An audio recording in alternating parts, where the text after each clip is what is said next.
Bienvenue, chers fidèles de la télévision rwandaise. Toujours encore un plaisir d'être avec vous pour cette édition du journal en langue française que nous débutons par la Centrafrique avec les habitants de la capitale Bangui qui saluent les efforts des forces rwandaises de défense RDF qui, depuis quelques années maintenant, ont contribué non seulement au retour à la paix dans cette ville, longtemps déchirée par des conflits intercommunautaires aujourd'hui.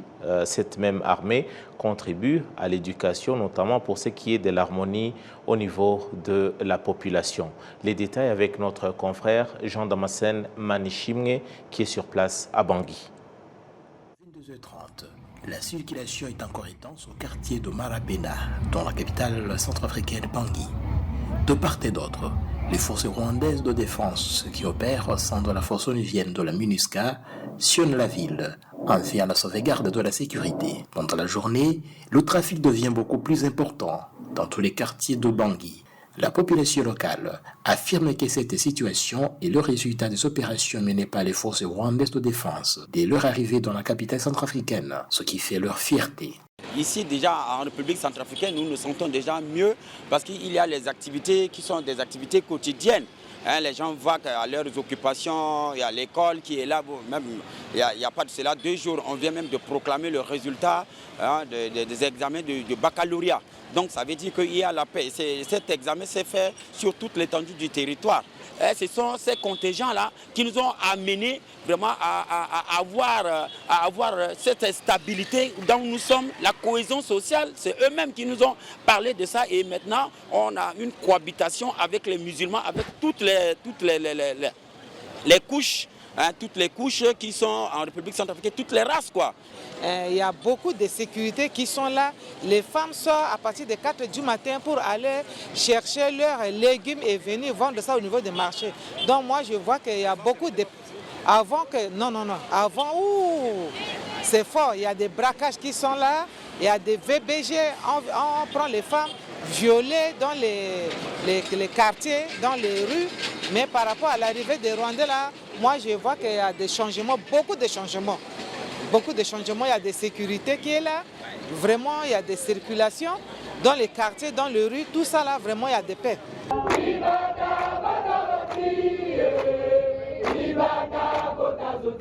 La population de Bangui apprécie le travail des forces rwandaises de défense qui s'étend bien au-delà des opérations militaires pour viser aussi le bien-être de la population avec un comportement exemplaire. Donc la présence des contingents rwandais en République centrafricaine nous ont beaucoup donné d'énergie. Et nous savons que même ces contingents-là, c'est des contingents vraiment sérieux.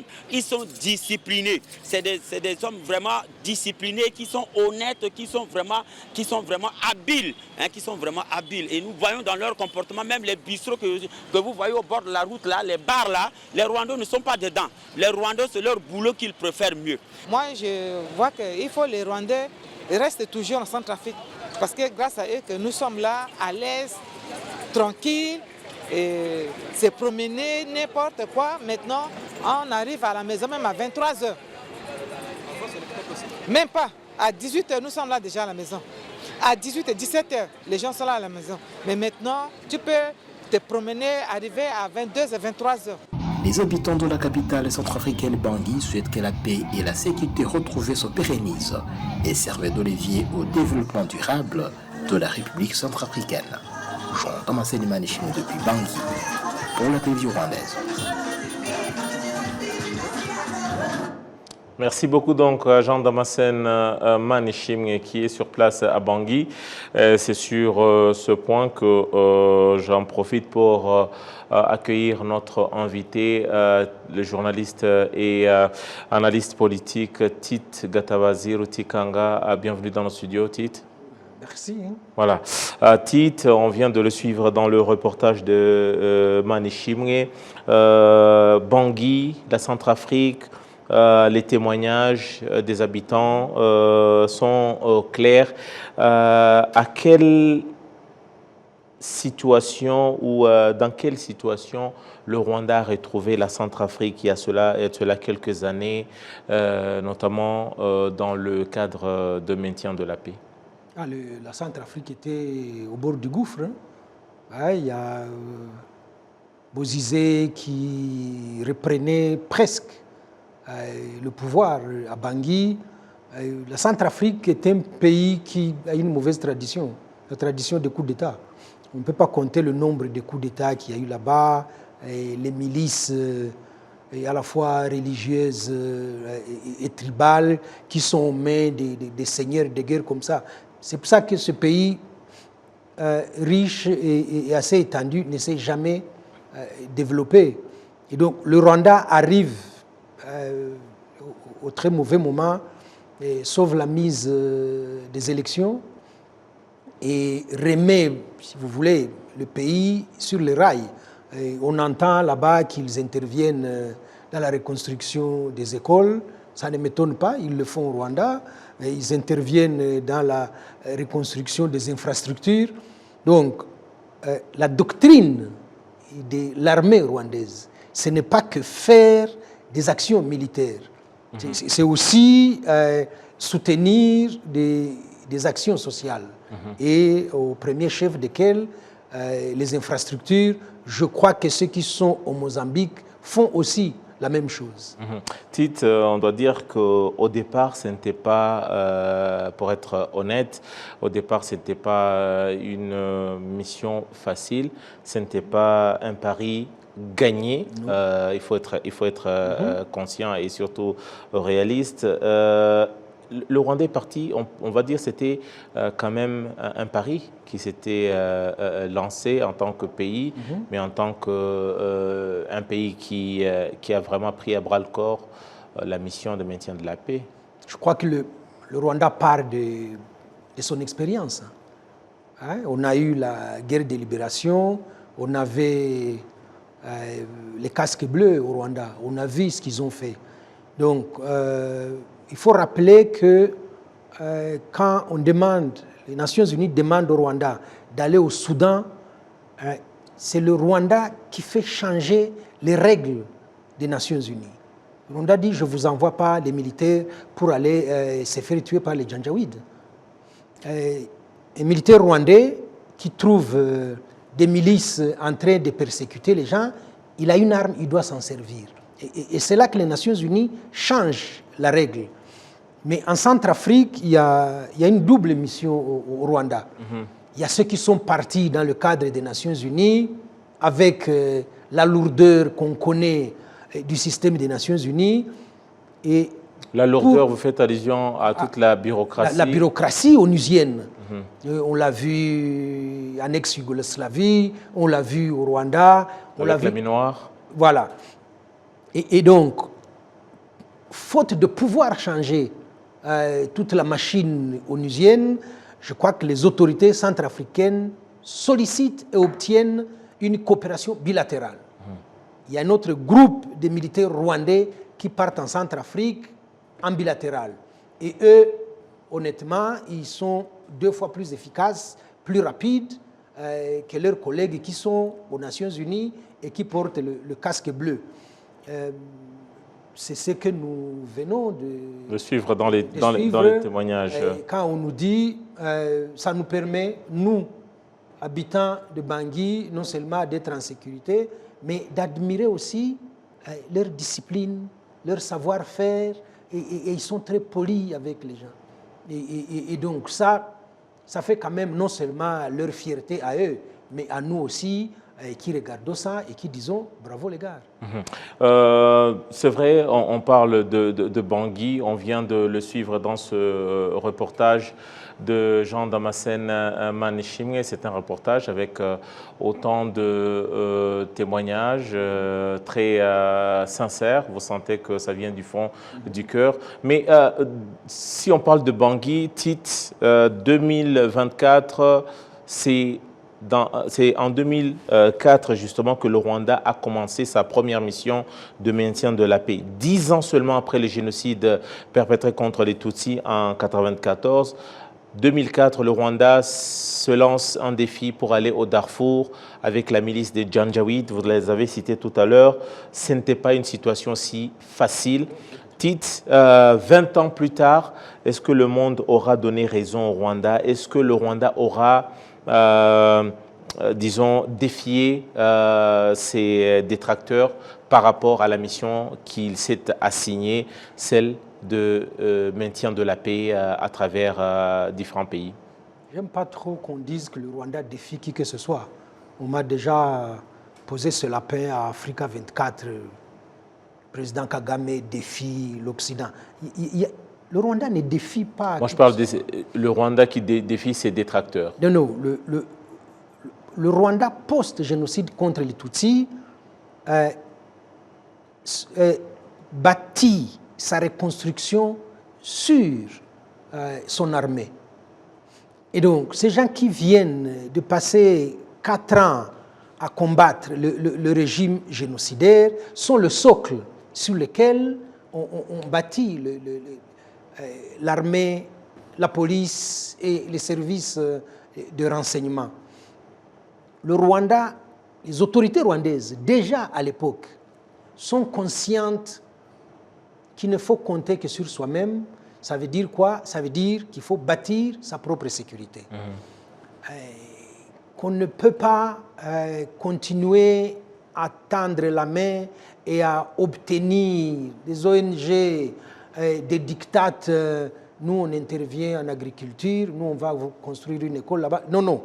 Il y a déjà une vision pour le pays et l'aide extérieure passe par le ministère des Finances. Et donc, dans cet esprit-là, on construit aussi un système de défense, lequel garantit non seulement la sécurité du Rwanda, mais à un niveau, on est capable d'accepter la demande des Nations Unies. Le Rwanda est remercié au Soudan. Je crois qu'après ça, ils vont au Mali, oui, où le général Kazura est commandant de la mission. Nous avons quoi? Nous avons le Sud-Soudan. Où ils sont jusqu'à présent. Nous avons un contingent, je crois, qui va à Haïti, oui, avec la police. Des policiers rwandais. On est sollicité tout récemment au Mozambique, avec des militaires rwandais, il faut le dire, avec les ressources du Rwanda. Le président Kagame l'a dit. Justement, c'est la question qu'on se pose et beaucoup d'observateurs se posent cette question. Le Rwanda, petit pays d'Afrique, coincé, enclavé, oui, avec autant d'urgence aussi, autant de besoins, comment le Rwanda arrive-t-il à faire, avec autant de ressources limitées, oui, à se lancer autant de défis qui, de prime abord, n'est pas du pain béni pour même les plus grands. Oui. C'est parfois on se dit, ce sont des terrains glissants, oui, sur lesquels le Rwanda se lance, oui, et en fin de compte, il arrive à atteindre, oui, ou à avoir des résultats sur place. C'est quoi le secret? C'est quoi les ingrédients derrière ce succès, à titre, à votre avis? D'abord, moi je vais reprendre les mots du président. Il a dit très bien, nous savons faire plus avec très peu. Et ça vient beaucoup plus des militaires qui essaient d'entraîner les civils. Regardez cet esprit de lutte contre la corruption. C'est aussi ça. Nous en avons très peu. Il faut gérer un bon père de famille, comme on dit en droit. Et donc, l'équipe qui part au Mozambique a déjà l'expertise. L'équipe qui se déploie au Mozambique a cet esprit-là de corps. On a très peu de ressources, on va les partager et on n'est pas dans qui a pris la ration de l'autre. Chez les militaires rwandais, ça n'existe pas. Et donc, je crois que c'est ce qu'ils font partout où ils sont allés. Et quand ils ne sont pas sous mission casque bleu. Et ayant l'expertise, ayant la discipline qui les caractérise, ils arrivent, c'est vrai, à relever des défis que 2-3 pays mis ensemble ne pouvaient pas relever avec les mêmes ressources. Revenons maintenant dans la région. On vient de parler, d'évoquer la question de maintien de la paix. Le Rwanda, à travers différentes missions, cela fait 20 ans. C'est depuis 2004 que le Rwanda a commencé ces missions de maintien de la paix. Cette fois-ci, on revient dans la région avec la question sécuritaire. Il y a de cela quelques jours, on parlait d'une signature qui a été arrachée à Luanda, en Angola, où on a parlé d'un cessez-le-feu qui avait commencé à être mis en observation le 4 août dernier. Quelques jours plus tard, le président Tshisekedi, qui venait de passer plusieurs jours à l'hôpital à Bruxelles, voilà qu'il revient et qu'il accorde une interview exclusive à une des chaînes au Congo, à savoir Top Congo, et un autre site web. Les observateurs disent que les propos tenus par le président Tshisekedi ne sont pas de nature à encourager les belligérants et surtout les interlocuteurs pour ramener la paix. Ils disent que les propos de Tshisekedi ne sont pas dans l'esprit et la lettre dans laquelle on était engagé. Oui, c'est le moins qu'on puisse dire. Et Tshisekedi montre qu'il est très excessif, et qu'il est irréfléchi et il est irresponsable. Tshisekedi, dans son interview, démontre quelque chose qui est déjà connu des Congolais. Il n'est jamais responsable de quoi que ce soit. C'est toujours la faute des autres. Pensez à l'interview de Monseigneur Fulgence Muteba, l'archevêque métropolitain de Lubumbashi, qui avait dit « Il est temps que le président Tshisekedi se retire des griffes des charlatans et des personnes assoiffées d'argent. » Autour de lui Autour de lui.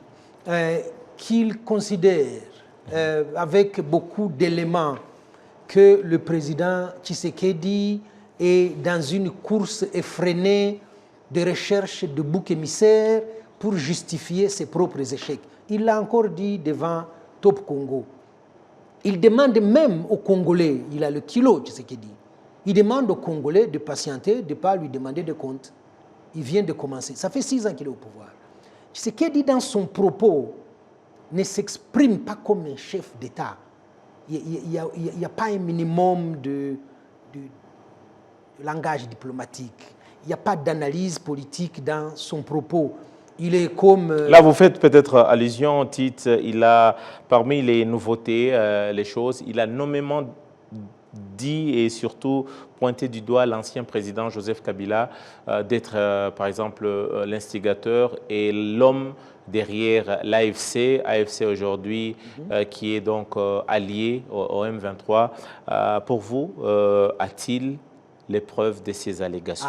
J'aurais bien voulu qu'il donne les preuves, parce que ces propos sont gravissimes. Accuser ne serait-ce qu'un citoyen simple de préparer une insurrection, ça veut dire faire un coup d'État, c'est ça? Ça veut dire défaire les institutions de la République et vous le laissez comme ça? C'est quoi ça? C'est irresponsable. Ou alors, vous le dites parce que vous en avez les preuves, parce que vous en avez des éléments probants, et vous le traduisez en justice. Sauf que sa justice, à lui, elle est malade. Selon ses propres mots. C'est lui qui le dit en plus. Mais il y a un contentieux politique entre Tshisekedi et Kabila. Et donc, pour faire diversion, voilà maintenant qu'on l'accuse d'insurrection. Est-ce que certains observateurs, par exemple, ils disent qu'il vient de jeter de l'huile sur le feu en accusant clairement et devant tout le monde l'ancien président dont les rapports se sont détériorés au cours de ces derniers mois? La semaine d'avant, on attaque à l'arme sa résidence où sa femme est en train de prier, Madame Olive Lembe Kabila. Avant ça, sa sœur Jeannette Kabila avait été appréhendée par l'ANR pendant toute une journée. Interrogatoire en lui demandant les liens entre elle et Corneille Nangaa. Je dis la dernière fois que moi j'ai vu Corneille Nangaa, c'est quand il vous remettait le pouvoir. Regardez un peu le sens de l'ironie. Le président Tshisekedi a demandé à voir Kabila quand il s'est rendu à Lubumbashi. Kabila a opposé une fin de non-recevoir. Et donc, le fait que Kabila ne se prononce jamais sur quoi que ce soit. C'est un silence gênant qui fait peur. Ce n'est pas que gênant, ça trouble le pouvoir à Kinshasa.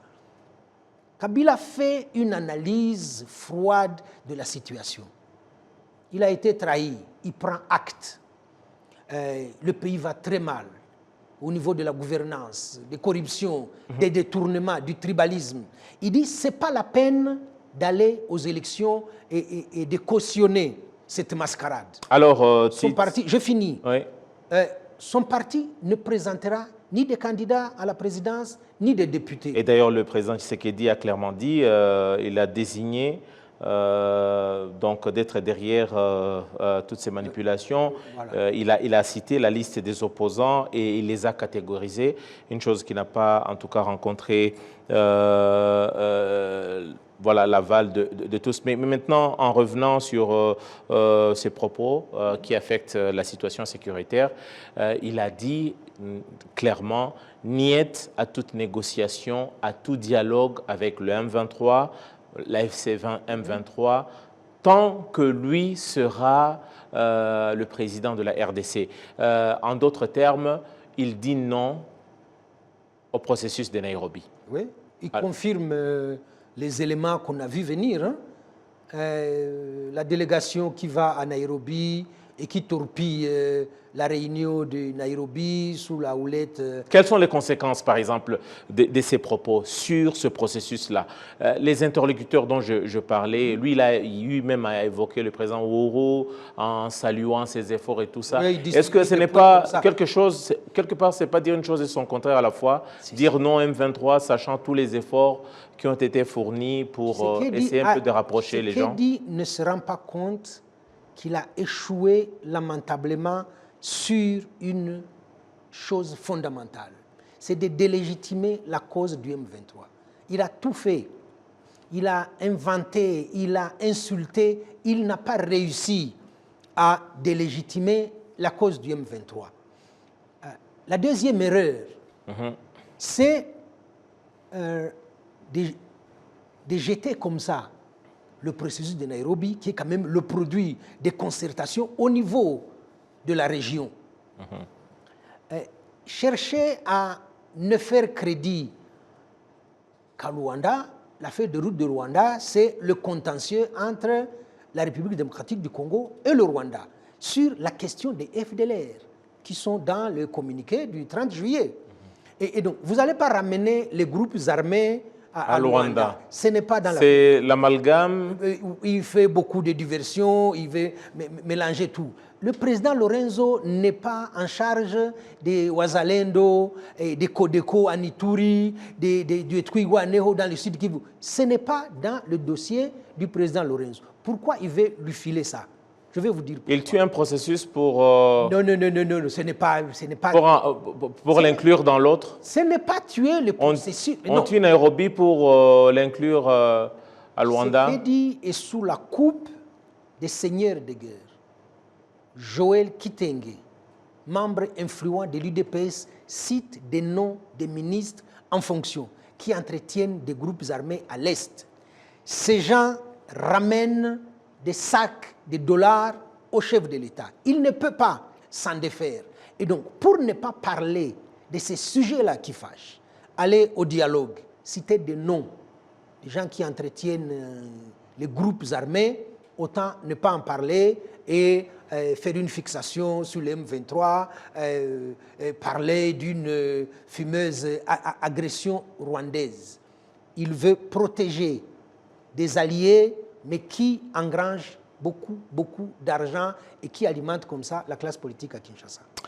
Tite Gatabazi Rutikanga, analyste politique et éditorialiste, merci beaucoup d'être passé dans nos studios et surtout l'éclairage que vous apportez à certains sujets importants par rapport à la sécurité régionale. Merci beaucoup. Merci à vous. Poursuivons l'actualité en national avec notamment 200 jeunes en provenance de 4 coins du pays qui sont venus dans la ville de Kigali ce jeudi. C'est dans le cadre de la phase finale de la compétition dont l'objectif est de sélectionner 100 projets de développement les plus performants pour qu'ils soient financés à hauteur de $3 000 américains. Ces derniers donc, se sont donc retrouvés ce jeudi à Kigali dans le cadre du programme dénommé Agoka Ideation Program. Le ministère de la Jeunesse et les partenaires en développement se sont donc en effet rendus compte qu'il arrive que les jeunes conçoivent des projets qui, après un certain moment, disparaissent sans qu'ils aient été exploités. C'est dans donc cette optique que ce programme a été mis en place et au mois de mai dernier, environ 5000 jeunes ont présenté leurs projets et seulement 1000 d'entre eux ont été retenus. Après 2 mois de formation sur le perfectionnement des projets, l'étude du marché, la recherche de partenaires et l'exploitation des projets, une deuxième sélection a été faite et seulement 200 ont été retenus pour la phase finale où seulement 100 vont être financés à hauteur de $3 000 américains. Cette activité se déroule au niveau de chaque province, y compris la ville de Kigali.